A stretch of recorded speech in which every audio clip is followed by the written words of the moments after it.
네, 오늘 하나님께서 저와 여러분들에게 주시는 말씀은 출애굽기 3장 13절에서 16절 말씀이죠. 하나님 우리의 아버지로 영원한 경배의 대상입니다. 이런 제목인데 말씀 증거될 때 우리 하나님의 은혜가 함께하길 원합니다. 자, 6월이 시작되었습니다. 세월이 참 빠른데요. 6월 그러면 언뜻 생각나는 게 장미 계절이 아닌가 이런 생각이 듭니다. 많은 사람들이 꽃을 좋아하는데요. 그 중에 장미꽃을 참 많이 좋아하는 것 같습니다. 근데 저는 꽃 중에서 개나리꽃이 제일 좋은 것 같은 그런 느낌이 들거든요. 네. 꽃치고 안 이쁜 꽃이 어디 있겠습니까? 뭐 다 예쁘고 그런데 뭐 저 들에 피는 그 들꽃도 참 예쁘지 않습니까? 그렇죠? 네. 이렇게 하나님께서는 사계절에 따라서 이렇게 각종 꽃들과 아름다운 나무들, 그리고 푸른 숲, 그리고 뭐 아름다운 산, 기암괴석, 호수 이런 것들을 이렇게 우리에게 이렇게 보여주시는데 그런 것들 보면서 참 마음이 평안하고 또 행복한 그런 느낌을 갖지요. 이런 자체들이 바로 하나님을 찬양하는 그런 또 중요한 요소가 되기도 합니다. 그러니까 여러분들이 삶 가운데서 이런 작은 것들 하나하나 보면서도 하나님을 기억하고 찬양하는 여러분 되시기 바랍니다. 자, 오늘 하나님께서는 본문의 말씀을 통해서 다음과 같은 세 가지로 은혜를 주셨는데요. 그 첫 번째가 하나님은 스스로 존재하는 분이시라는 것이고, 두 번째가 하나님만이 우리의 영원한 경배의 대상이다라는 거죠. 그리고 세 번째는 하나님의 이름은 우리가 영원히 기억할 칭호라는 것입니다. 자, 여러분, 저는 과거에 이 세상이 어떻게 만들어졌고 또 사람은 언제부터 이렇게 시작이 되었을까? 또 사람이 죽으면 그것이 끝일까? 아니면 다시 어떤 새로운 삶이 시작되는 것인가? 뭐 이런 생각을 했을 때가 있었습니다. 근데 석가모니가 출가했던 거 여러분들이 아실 겁니다. 근데 이 결정적인 영향을 미쳤던 것이 바로 인간의 생로병사였다라는 것 아시죠? 그리고 또 해와 달과 별이 있지 않습니까? 이런 것들이 정확하게 이렇게 맞물려서 운행이 되어져 가고 있는데, 예, 이렇게 운행되는 것이 지가 자동으로 이렇게 그냥 알아서 운행이 되어지는 것인지 아니면은 어떤 절대자가 그것을 운행하고 있는 것인지 이런 것도 궁금의 대상이 되었죠.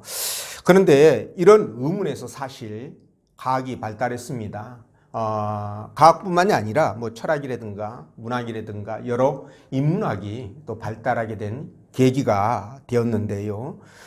제가 예수를 믿고 하나님을 알고 나서 이런 모든 의문들은 전부 다 풀리게 되죠.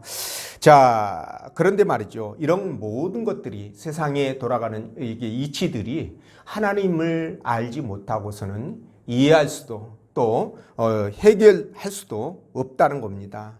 그래서 우리가 하나님을 믿고 그분을 알고 그분을 의지하는 것, 이게 얼마나 중요한 것인지를 다시 한번 깨닫게 되는데요. 그래서 저와 여러분들은 이런 하나님을 기억하고 그분을 경배할 수 있어야 된다는 겁니다. 아니, 내 인생 전체의 생사하복을 결정하시고 그것을 이끌어 가시는 그런 분이신데 우리가 그분을 어떻게 소홀히 할 수가 있겠습니까? 그러니까 이런 분이 또 나의 아버지가 된다는 것은 정말 천지가 개벽하는 그런 축복입니다. 그래서 이런 것들을 여러분들이 잘 기억하시고 또 생각나서 날마다 하나님과 동행하는, 하나님을 경배하고 찬양하고 동행하는 그런 믿음의 삶이 되시기를 주의 이름으로 축원드립니다. 자, 그러면 오늘 본문의 말씀을 따라가면서 우리에게 하나님이 어떤 분이시고 또 그 하나님을 어떻게 알고 섬겨야 할 것인지 성령께서 들려주시는 하나님의 음성을 듣도록 하겠습니다. 자, 첫째로 하나님은 스스로 존재하신 분이시다 이렇게 말씀하시는데 우리 14절 말씀 같이 읽어보겠습니다. 시작.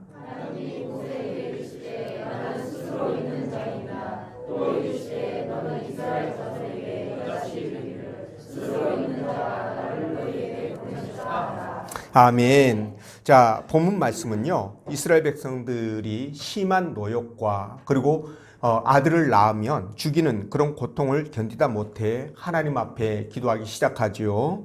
그리고 그 기도를 들으신 하나님께서 모세를 보내서 이스라엘 백성들을 애굽에서 인도해 내시는 그런 사명을 감당하게 하셨는데요.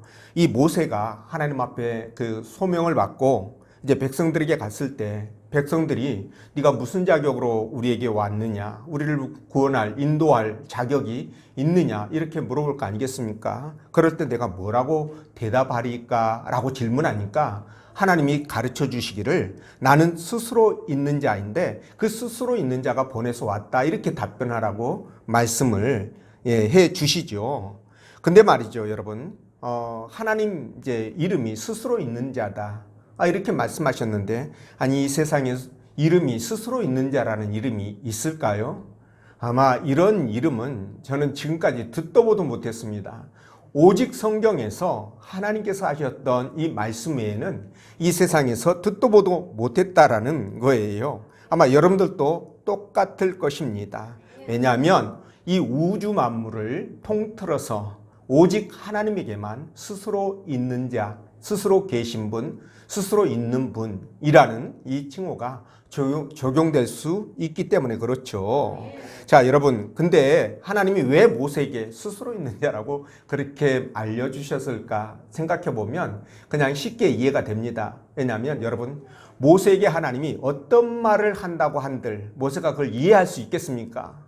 하나님 말씀, 그 깊은 뜻을 이해하는 것은 아마 불가능할 겁니다. 그래서 하나님이 궁여지책으로 말씀해 주신 것이 바로 스스로 있는 자다라고 그렇게 하지 않았을까? 왜냐하면 이 스스로 있는 자라는 이 말씀 속에 모든 것들이 다 담겨 있기 때문에 그런 것이죠.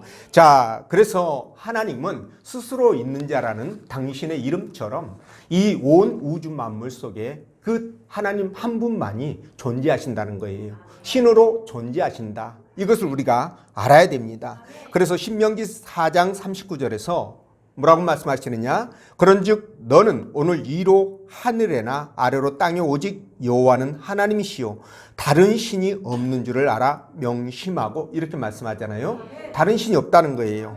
또 이사야 45장 21절에서도 나 외에는 다른 신이 없나니 나는 공의를 행하며 구원을 베푸는 하나님이라 나 외에 다른 이가 없느니라 이렇게 분명하게 말씀하고 있습니다.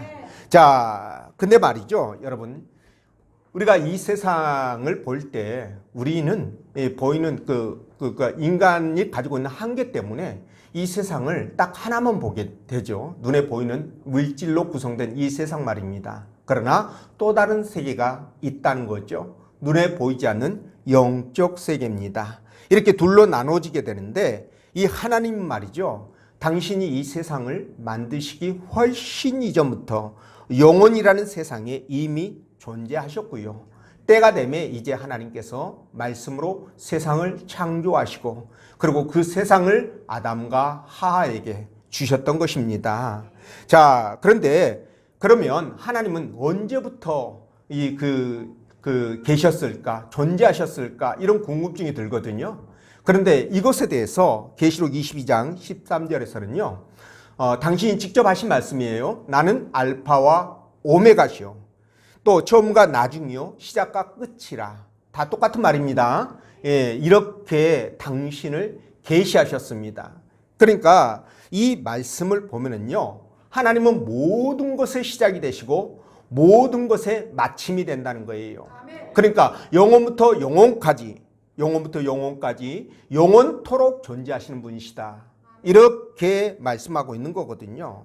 근데 이분께서 창세기 1장 1절을 보면 태초에 하나님이 세상을 창조했다. 천지를 창조했다. 이렇게 말씀하시죠. 자, 그런데 이 말씀을 통해서 우리가 알 수 있는 것이 뭐냐? 하나님께서는 이 세상을 창조할 때 어떤 재료를 가지고 만드신 것이 아니라 오로지 당신의 말씀 한마디로 만드셨다. 다시 말씀드리면 아무것도 존재하지 않는 무에서 이 세상이라는 유를 창조해 내셨구나. 이것을 우리가 알 수 있는 것입니다. 자, 하나님 대단하지 않습니까? 그러니까 이 하나님은요, 그분은 아까 말씀하신 것처럼 스스로 계신 분이셔요. 예, 스스로 계신 분으로서 이분은 전지전능하시고요. 그러니까 능력이 무한하신 거죠. 측량이 불가합니다. 예, 그리고 시간과 공간을 지배하시는 무소부재하신 분이셔요. 그리고 이분이 영원히 존재하심으로 말미암아 영원 불멸하신 분이다. 이렇게 말씀을 드릴 수 있습니다. 그러니까 이런 여호와 하나님 외에 그 어떤 것에게도 신이라고 호칭할 수 없다는 거죠. 이해가 되시죠? 오직 하나님만이 유일하게 스스로 존재하시며 그걸 우리가 자존하신다 이렇게 또 이제 얘기합니다. 스스로 존재하시며 모든 존재의 근원이 되시는 참된 신이시다. 여러분들이 그렇게 기억하시면 되겠습니다. 그런데 말이죠. 이런 하나님에 비해서 저와 여러분들, 그러니까 인간, 사람들은 어떨까요? 예, 저와 여러분들은 비록 하나님의 형상과 모양을 따라 창조되었지만 여러분 하나님과 비교 자체는 불가합니다. 비교 자체를 할 수가 없어요. 자, 아무리 과학이 발달하고 지능이 뛰어나다고 할지라도 하나님처럼 무에서 유를 창조해낼 수는 없는 거예요. 예, 다만 이 땅에 존재하고 있는 물질을 가지고 그걸 소재로 해서 다른 것을 만들어낼 수 있을 뿐입니다. 여러분 이해가 되시죠? 예, 그러니까 사람은 그만큼 한계가 있을 수밖에 없다는 거예요. 여러분 아무리 과학이 발달하고요, 예, 막 순간 이동을 할 정도로 어마어마한 기술이 발달한다고 할지라도 사람은 물 한 방울 만들어내지 못합니다. 여러분 우리가 볼 때 물 얼마나 흔합니까? 얼마나 도처에 널려 있습니까? 그 간단하게 보일 것 같은 그 H2O라는 분자 구조를 갖고 있는 이 물 한 방울을 만들어내지 못한다는 거예요. 아직도 못 만들어냅니다. 뿐만 아니라 여러분 각 온 천지에 널려 있는 이 흙 한 줌 말입니다. 흙 있죠? 흙. 그 흙 한 줌 돌 하나 못 만들어내요. 예, 그리고 여러분 우리 몸속에 흐르는 혈액이 있잖아요. 이 혈액 못 만듭니다. 그래서 여러분 혈액이 필요할 때는 어떻게 됩니까? 수혈이라는 방법을 통해서 해결하고 있지 않습니까? 그렇죠? 예, 그리고 이것뿐만이 아니에요. 여러분 우리가 현미경으로만 볼 수 있는 아주 미세한 아주 작은 박테리아 있죠. 이것도 생명체라고 볼 수 있잖아요. 이것도 못 만들어내요. 근데 과학이 발달은 만들어낼 수 있느냐? 천만의 말씀. 제 예측은 절대 못 만들어낸다. 왜냐하면 이건 창조의 영역이에요. 하나님만이 하실 수 있는 영역이기 때문에 인간이 그것을 할 수 없다라는 겁니다. 그러니까 이게 바로 사람이 말이죠. 하나님을 넘어설 수 없는 한계고 그리고 하나님을 믿고 의지할 수밖에 없는 이유가 되는 겁니다. 이해가 되시는지요? 예, 그래서 여러분 이런 하나님께서 영원 전부터 스스로 존재하셨고 그리고 저와 여러분들은 그분으로부터 지음을 받은 존재이기 때문에 우리는 하나님을 떠나서는 존재 자체의 의미가 없어집니다. 그러니까 하나님을 믿고 의지할 때만이 인간으로서 비로소의 구실을 할 수 있다는 거예요. 존재의 의미를 찾을 수 있다는 겁니다. 이해가 되시는지요? 자, 그런데도 불구하고 세상 사람들은 하나님이 어디 있느냐? 믿으려면 내 주먹을 믿어라. 막 이러잖아요. 그렇죠? 그렇게 호기 부리는 모습들 우리가 보게 되는데 근데 이런 사람이라고 할지라도 정작 심각한 위기를 만나면 어떻게 될까요? 하나님을 찾습니다. 하나님을 찾아요. 자, 여러분 우리 그 나라에 탈북자들이 많이 들어와 있는데 이분들이 탈북할 때 생명을 내놓습니다. 그래서 잡히면 모진 고문이나 여러 가지 굶주림으로 죽기 때문에 이분들이 아예 면도칼이라든가 마약이라든가 뭐 지약이라든가 그 극약을 소지하고 있다가 잡히는 순간 그것을 사용하게 되거든요. 그러니까 목숨을 걸고 오는데 근데 이분들이 한결같이 하는 말이요. 이기의 순간에 처했을 때 북한에서는 듣도 보도 못했던 하나님이 입에서 튀어나온다는 거예요. 살려달라고. 그런 얘기들을 제가 많이 들었습니다. 그러니까 그럴 수밖에 없는 것이 여러분 그게 맞아요. 그럴 수밖에 없는 이유가 있습니다. 왜냐하면 여러분 우리 하나님께서 저와 여러분들을 만드실 때 흙으로 몸체를 만드시고 어떻게 하셨느냐? 그거에다가 코에다가 어떻게 했어요? 하나님께서 당신의 호흡을, 생기를 불어 넣으셨죠. 그게 이제 생명이 되었다라고 말하는데, 그게 여러분 그 영이 저와 여러분들의 가운데 존재하기 때문에 우리는 본능적으로 하나님을 찾을 수밖에 없는 거예요. 그래서 여러분들이 정말 생사의 이 길을 만나게 되면 자동적으로 하나님을 찾게 되는 겁니다. 그래서 인간은 종교적 동물이다, 이런 말이 있지 않습니까? 여러분들 들어보셨죠? 자, 그래서 저와 여러분들은 스스로 존재하시는 그 어마어마한 능력자이신 하나님을 믿고 의지하면서 살아갈 수밖에 없는데요. 제가 며칠 전에 어떤 분이 뇌출혈로 폐인이 되었다라는 얘기를 들었어요. 평소에 너무 건강했는데 새벽에 갑자기 이렇게 쓰러져 가지고 그렇게 이제 그 목숨은 이제 살았는데 폐인이 되었다, 이런 얘기를 들었습니다. 자, 여러분, 이렇게 우리 인간은요 정말 똑똑하고 잘나고 모든 것이 힘이 있고 잘할 것 같고, 그죠? 뭐 자신감 있게 뭐든지 하면서 살아갈 수 있을 것 같은데, 실상 그 내면을 들여다보면 너무나도 유약한 존재다, 너무나도 무능한 존재다라는 거예요. 예, 그런데 이런 나약하고 무능한 존재가 여러분 하나님을 돌려세우고 살아가는 그 자신감이 어디서 나올까요? 저는 도저히 이해가 안 됩니다. 아니, 여러분들은 여러분 스스로를 믿을 수 있나요? 여러분들의 의지를 믿을 수 있습니까? 여러분, 연초되면 얼마나 많은 사람들이 한 해를 시작하면서 술을 끊겠다, 담배를 끊겠다, 다이어트를 하겠다, 영어를 독파하겠다, 계획을 세우고 실행하잖아요. 작심삼일은 3일도 못 가는 사람이 있을 것이고, 거의 다 1월 달에 다 끝납니다, 여러분. 그러니까 2월 달 또 구정되면은 다시 한번 구정으로 새해가 됐으니까 다시 한번 시작하자 하지만은 2월이 끝나기도 전에 끝납니다. 이런 경우들을 얼마나 많이 봅니까? 여러분 스스로가 여러분들을 얼마나 과연 믿느냐는 거예요. 나도 내 자신을 믿지 못해요. 내가 어떻게 변할지 모릅니다. 그런데 그런 존재가 하나님을 돌려세우고 내가 그냥 세상 뭐 다 할 것처럼 그렇게 살아갈 수 있다라고 생각하는 자체가 만용이고 교만 아니겠습니까, 여러분? 예, 그렇게 되는 겁니다. 그래서 저와 여러분들은 내 연약함을 인정해야 돼요. 예, 어느 날 갑자기 하나님께서 치시면 순간에 폐인이 되는 것은 아주 시간 문제입니다, 여러분. 언제 하나님 앞에 돌아가야 될지 몰라요. 누구도 예측을 못합니다. 그렇기 때문에 저와 여러분들이 이런 것들을 인정하자고요. 그리고 거기서부터 시작을 하자는 겁니다. 그게 하나님을 바르게 알고 믿고 섬길 수 있는 길이 열리는 첩경이라는 것이죠. 그래서 여러분들이 꼭 그렇게 우리가 정말 이 땅에 살아가면서도 하나님께서 우리의 길을 인도하시고 저와 여러분들의 삶을 주관하시며 이끌어가시는 그분, 그리고 우리가 이 땅을 떠날 때에는 우리를 영원한 천국으로 인도하심으로 그 영원한 낙원의 영생 복락을 누리게 하시는 그분을 믿고 의지하면서 살아가시기를 부탁을 드립니다. 이런 사람이 바로 진정 지혜로운 사람이라는 것입니다. 믿으시죠?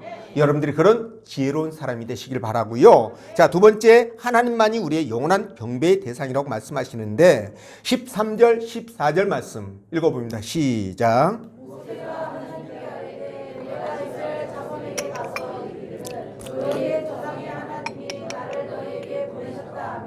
그들이 내게 묻기를 그의 이름이 무엇이냐 하니 내가 무엇이라고 그들에게 말하니까 하나님이 모세에게 이르시되 나는 스스로 있는 자니이다. 또 이르시되 너는 이스라엘 자손에게 이같이 이르기를 스스로 있는 자가 나를 너희에게 붙잡다 하라. 아멘. 자, 하나님 앞에 누가 보냈다고 얘기를 할까요? 라는 모세의 질문에 하나님이 하신 말씀이 스스로 있는 자다라고 말씀드렸었죠. 이게 I am that I am인데요. 그러니까 이거를 다른 말로 표현할 수가 없는 거예요. 그러니까 이 말씀 속에는 하나님이 모든 것으로부터 독립적이고 완전하시며 또 초월적인 존재라는 것을 밝히는 그런 말씀입니다. 그러니까 모든 세상에 있는 모든 것들은 다 의존적이에요, 여러분. 사람도 의존적입니다. 혼자 독단적으로 존재할 수는 없어요. 그리고 우주 만물에 있는 모든 자연도 다 의존적이에요. 태양이 있어야 되고 물이 있어야 되고 바람이 있어야 되고, 그죠? 햇빛이 있어야 되고 다 있어야 되는 겁니다. 그래야 존재가 가능해요. 그런데 하나님만이, 오직 하나님만이 의존적이지를 않고 독립적으로, 독단적으로 존재가 가능하신 분입니다. 초월해서 가능하신 분이에요. 근데 이분이 말씀 한마디로 우주 만물과 그리고 저와 여러분들을 창조했다고 그랬죠. 자, 이분은 시간을 지배하시기 때문에 현재, 과거, 미래가 없다고 그랬죠. 이분은 항상 현재로 존재하신 분이에요. 그리고 이분이 공간을 또 지배하고 계시기 때문에 우리는 이 공간의 제약을 받아서 이 문 밖에 나가는 곳 절차를 거쳐야 되잖아요. 밖에 일어나는 거 모르잖아요. 근데 하나님은 이곳에 지금 계시면서도 동시에 온 우주 만물 속에 편재해 계신다는 거예요. 이해가 되시죠? 자, 이런 분이십니다. 그리고 이것뿐만이 아닙니다. 이분은요, 저와 여러분들의 말씀드린 것처럼 생사하복을 그야말로 주관하고 계신다는 사실입니다. 이게 굉장히 우리에게는 직접적으로 영향을 미치는 말씀이죠. 그래서 사무엘상 2장 6절에서 8절 보면 이렇게 말씀하시죠. 여호와는 죽이기도 하시고 살리기도 하시고 누구를요? 우리를.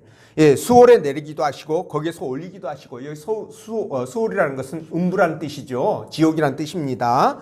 또 가난하게도 하시고 부하게도 하시고 누구를? 우리를. 낮추기도 하시고 높이기도 하시고 누구를? 그렇습니다. 가난한 자를 진토에서 일으키시며 빈궁한 자를 거름더미에서 올리사 귀족들과 함께 앉게 하시며 영광의 자리를 차지하게 하시는도다. 네, 땅의 기둥들은 여호와의 것이라. 여호와께서 세계를 그것들 위에 세우셨도다. 아멘. 자, 이 말씀을 여러분들이 읽으면서 떠오르는 단어가 뭡니까? 사자성어 뭐예요? 생사하복. 그걸 주관하신 분이시다라는 것을 떠올리게 되죠. 그렇습니다. 그래서 여러분, 우리가 인생을 살아오면서 뭐 짧은 시간이든 긴 시간이든 살아오는 과정 속에서 여러분들이 겪었던 수많은 사건 사고들 있잖아요. 이런 것들을 생각하면서 이게 우연히 뭐 일어났거나 아니면 내가 실수하거나 잘못하거나 아니면은 뭐 오해해가지고 일어난 것이다 라고 생각했다고 한다면 여러분들 그 생각을 바꾸시기 바랍니다. 오늘 이 말씀, 읽었던 이 말씀이 이 모든 사건의 그 뒤에 하나님이 존재하셨다는 것을 우리에게 알려주고 있는 것입니다. 이해가 되시죠? 그래서 우리가 이런 말씀을 보면서 어떤 생각이 드느냐? 내가 하나님 앞에 또는 사람들 앞에 겸손해질 수밖에 없구나. 낮아질 수밖에 없구나. 이런 것들을 깨닫게 되는 거죠. 자, 그러니까 여러분, 하나님은요, 우리 인생에 직접적으로 개입하셔서 모든 것을 주관하시고 이끌어 가시는데, 여기서 말이죠, 우리는 두 가지 선택지를 얻을 수 있습니다. 하나의 선택지는 뭐냐? 자, 그런 하나님을 절대적으로 믿고 의지해서 그 능력의 하나님을 내 편으로 만드는 거예요. 이해가 되시죠? 그래서 말이죠, 정말 이 땅을 살아갈 때도 정말 복된 삶을 살아가고, 그리고 이 땅을 떠나면 영원한 천국에서 영생 복락을 누리는 선택지 하나가 있습니다. 또 하나의 선택지는 뭘까요? 그런 하나님을 대적해서 적극적으로 싸우든가 아니면은 뭐 방관하든가 무시하든가 하다가 멸망의 길로 가는 선택지입니다. 자, 이 두 가지 선택지 중에서 여러분들은 어떤 선택지를 차지할 것 같습니까? 전자. 네, 미치지 않고서야, 그죠? 전자를 선택하는 게 맞습니다. 근데 말이죠, 놀랍게도 이 세상에는요, 미친 사람들이 굉장히 많습니다. 그래서 전자를 택하는 것이 아니라 뭘 택한다? 후자를 택하는 사람들이 너무너무 많은 거예요. 여러분 주변에서도 바로 후자를 택한 사람들 무지무지하게 많이 보시게 될 것입니다. 무지무지하게 많이 보았을 것입니다. 그죠? 그러니까 그런 사람들 보면 얼마나 어리석은지를 여러분들이 바로바로 아시게 될 거예요. 얼마나 어리석습니까? 근데 말이죠, 이렇게 상상할 수 없는 능력을 갖고 있는 그분께서 우리의 인생, 특히 나의 생사하복을 주관하고 계신다는 것을 정말 느낀다고 한다면 여러분, 그분을 뒤로 돌려 세우는 것이 얼마나 무모하고 얼마나 어리석고 정말 나중에 땅을 치며 통곡할 일일 것인지를 금방 알 수 있는 거예요. 그렇지 않습니까, 여러분? 그러니까 여러분, 우리가 그런 하나님을 믿고 섬기면서 그분을 찬양하고 살아가는 것이 정말 큰 남는 장사구나. 정말 큰 유익이구나. 이런 것들을 아마 깨닫게 될 것입니다. 믿으시죠?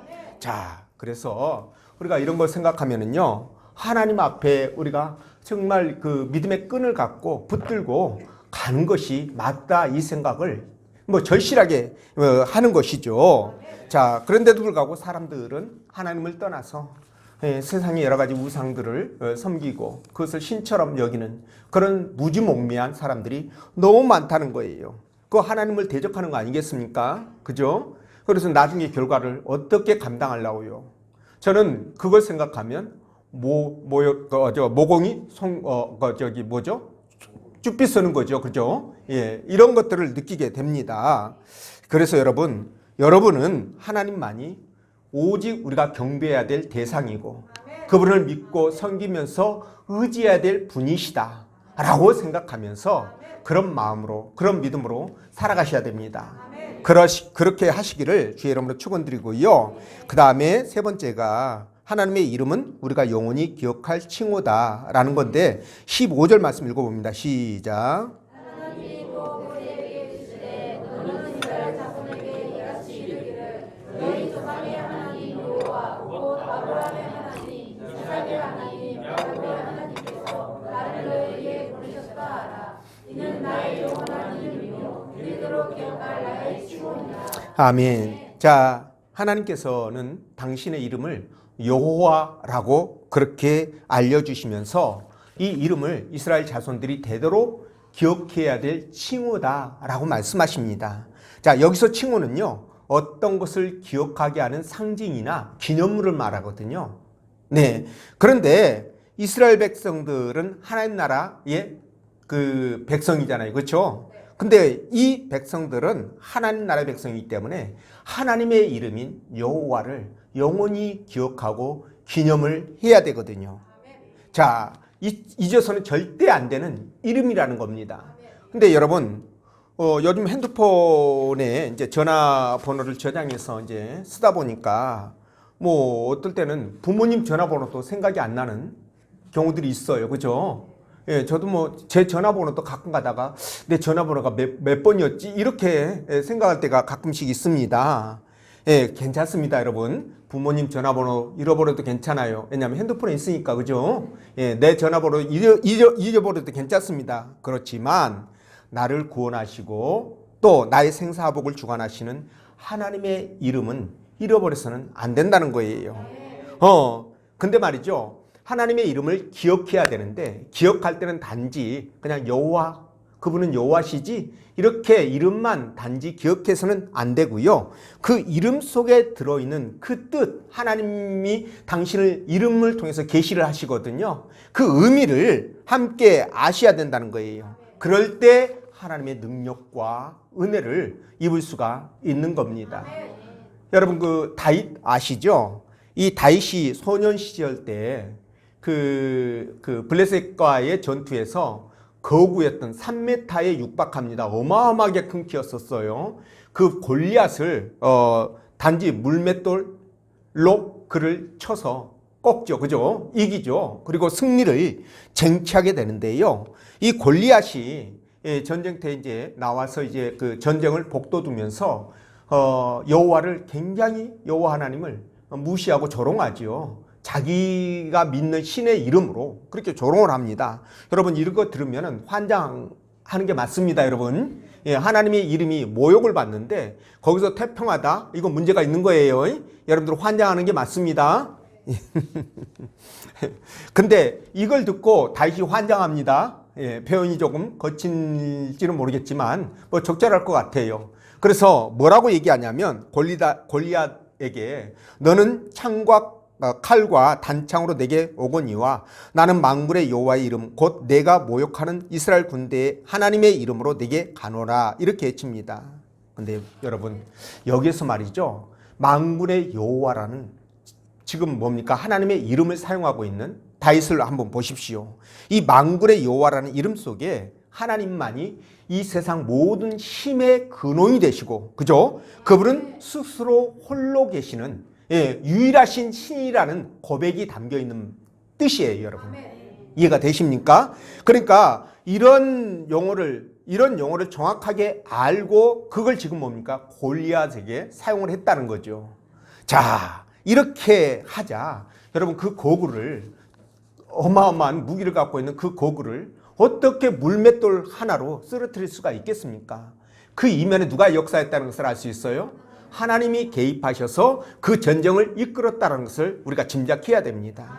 바로 하나님께서는 이렇게 다윗을 통해서 놀라운 기적을 이루게 하셨다는 거예요. 자, 여러분, 여기에 말이죠, 바로 우리 인생의 승리의 비결이 있다는 겁니다. 만약 여호와가 어떤 분이시고 또 날마다 그분을 찬양하면서 높이면서 우리가 산다면, 우리 또한 오늘 본문은 아니지만 말씀드렸던 이 다윗과 같은 그런 승리의 삶이 가능해진다라는 거예요. 자, 그렇다면 여호와의 이름을 기억한다는 것이 무슨 뜻일까? 여호와의 이름을 기억하라고 그랬잖아요. 근데 그게 어떤 의미일까? 이게 궁금하지 않습니까, 여러분? 예, 그렇습니다. 이 여호와의 이름을 기억한다는 것은 뭐냐면 내 삶 속에서 하나님을 잊지 않고 그분과 함께 동행하는 삶. 그게 바로 여호와의 이름을 기억하는 거예요. 그러니까 여러분들이 날마다 하나님 앞에 기도하고 찬양하고 이렇게 하는 것도 여호와의 이름을 기억하는 거예요. 또 말씀을 읽고 묵상하고, 그리고 그 말씀을 내 삶 가운데서 적용시키기 위해서 여러분들이 정말 힘쓰고 애쓰는 것, 이것 또한 여호와의 이름을 기억하는 것입니다. 이해가 되시는지요? 자, 여러분, 이런 말이 있죠. 먼 친척보다 가까운 이웃이 낫다, 이런 말이 있잖아요. 그렇죠? 예, 이런 말이 있습니다. 그리고 눈에 안 보이면 멀어진다, 이런 말도 있어요. 아시는 분이 몇 분 안 되는 것 같아요. 예, 이런 말이 있는데, 여러분, 이 말이 뭘까요? 예, 이 말 그대로 하나님 앞에 우리 신앙에 적용할 수 있어요. 내가 하나님을 기억하고 하나님을 생각하는 것이 점점 적어지면 하나님 잃어버릴 수 있다는 겁니다. 아니, 내 마음속에 하나님보다는 세상에 여러 가지 그냥 일들로 가득 차 있는데 거기서 하나님이 숨 쉴 곳이 어디 있습니까? 그러니까 하나님은 자연스럽게 밀려날 수밖에 없는 겁니다. 그렇지 않겠습니까, 여러분? 그러면 여호와의 이름을 잃어버리는 거죠. 기억하는 게 아니라. 이해가 되시는지요? 그래서 여러분들이 말이죠, 날마다 하나님 앞에 정말 찬양하고 또 기도하고 또 예배 때마다 또 예배 드리고 하나님 앞에 또 열심히 충성하고 또 복음을 전하고 형제들을 섬기고, 이런 부분들이 전부 다 여호와 하나님의 이름을 기억하는 거예요. 자, 그렇다면 여러분들은 과연 얼마나 여호와의 이름을 기억하면서 살고 있는지요? 그 부분을 물어보고 싶습니다. 아마 여러분들이 각자 여러분들 대답이 있을 겁니다. 그죠? 예, 여기서 한번 적어내라고 한번 할까요? 예, 답이 있을 텐데, 여러분, 우리는요, 하나님이 어떤 분이라는 것을 안다면 우리는 자연스럽게 그분을 찬양하고 그분을 기억하고 그분을 높이고 또 그분의 말씀에 순종하면서 믿음으로 살아가려고 그렇게 힘쓸 수밖에 없어요. 아니, 말씀드렸잖아요. 그분이 우리의 생사화복을 주관한다니까요. 그분이 우리가 살고 죽는 문제는 물론이거니와 우리가 이 땅에서 잘 되고 못 되고 가난하게 되고 부자가 되고 명예를 얻고 잃어버리고 이런 모든 것들을 주관하신다니까요. 그런데 우리가 그분을 뒤로 돌려 세운다? 이거 있을 수 없는 거예요. 어떻게 그럴 수가 있습니까? 아니, 여러분들의 아버지가 만약에 대기업 회장이라고 한번 생각해 보십시오. 그러면 그 대기업 회장 아버지가 마음에 안 든 부분이 분명히 있을 겁니다. 반항하고, 그죠? 그런데 그 아버지 앞에서 여러분들이 그렇게 할 수 있을까요? 그렇게 만약에 했다 할더라도 뒷심이 뭡니까? 당길 거예요. 그렇죠? 그러면 그 아버지 앞에 조금이라도 잘 보여서 그죠? 더 많은 재산 물려받고, 더 좋은 회사 물려받고, 그렇게 하기 위해서 뭐 별짓을 다 할 거 아니겠습니까? 내 자존심 접어가면서, 그렇죠? 그렇게 하는데 왜 그보다 더 어마어마한 비교 자체가 안 되는 힘과 능력과 권세와 그리고 부를 소유하고 있는 하나님 앞에 우리가 그렇게 못할 이유가 뭐가 있냐는 거예요. 그죠? 네, 그렇습니다. 그러니까 저와 여러분들이 이런 것들을 생각한다면 우리는 어떤 것도 할 수 있는 거예요. 그래서 여러분들이 하나님을 찬양하고 하나님을 경배하고 그분을 경외하고 그분 앞에 기도하고 그분을 예비하고 그분을 높이고 그분을 전하고 이런 모든 과정들, 하나님의 이름을 기억하는 그 모든 과정들이 그 과정들을 통해서 하나님은 저와 여러분들에게 복을 주신다는 겁니다. 이해가 되시죠? 그분께 인정을 받는다면 그 다음부터는 만사 오케이 아니겠습니까? 아니 그렇게 복을 주시지 않는다 할지라도 우리는 마땅히 그렇게 할 수밖에 없어요. 왜냐하면 저와 여러분들이 예수 그리스도를 믿고 우리가 구원받은 그 순간 하나님은 우리의 뭐가 됩니까? 아버지가 되시죠. 그리고 우리의 삶을 주관하시고 인도해 가시죠. 그리고 우리가 이 땅을 떠나면 영원한 천국을 우리에게 주시죠. 그러면 이 땅에서 우리가 못 먹고 못 산다고 할지라도 어렵고 힘들고 고단하다고 할지라도 여러분 그 내세가 보장되어 있는 것 그 자체만으로도 우리는 충분히 하나님을 섬기며 그분의 이름을 기억하면서 우리가 이 땅에서 하나님과 함께 더불어 살아갈 수가 있는 동기부여가 되는 것입니다. 믿으시는지요? 아니 이렇게 생각하면 여러분 하나님을 믿고 그분을 섬기는 게 얼마나 잘한 것이고 반대로 그분을 돌려 세워서 내 뒤로 제끼는 것이 얼마나 어리석은 짓인지를 금방 알 수 있는 거예요. 금방 알 수 있는 거예요. 여러분 믿음은 믿음대로 되는 겁니다. 그죠? 믿음의 분량만큼 하나님 역사하시는 거예요. 여러분들이 이 사실을 믿고 하나님 앞에 정말 그런 마음으로 살아가겠다라고 다짐을 한다면 하나님은 그 시간부터 여러분들의 모든 삶을 주관하시고 선하게 인도해 가실 것입니다. 저는 그 부분을 믿습니다. 또 그 부분을 경험하면서 여기까지 왔습니다. 여러분들이 하나님과 함께 하시는 삶 되길 원합니다. 그분의 이름을 기억하고 그분을 높이면서 그분께 영광을 돌리는 삶이 되길 원합니다. 그런 여러분 되시기를 주의 이름으로 축원드립니다. 기도합니다.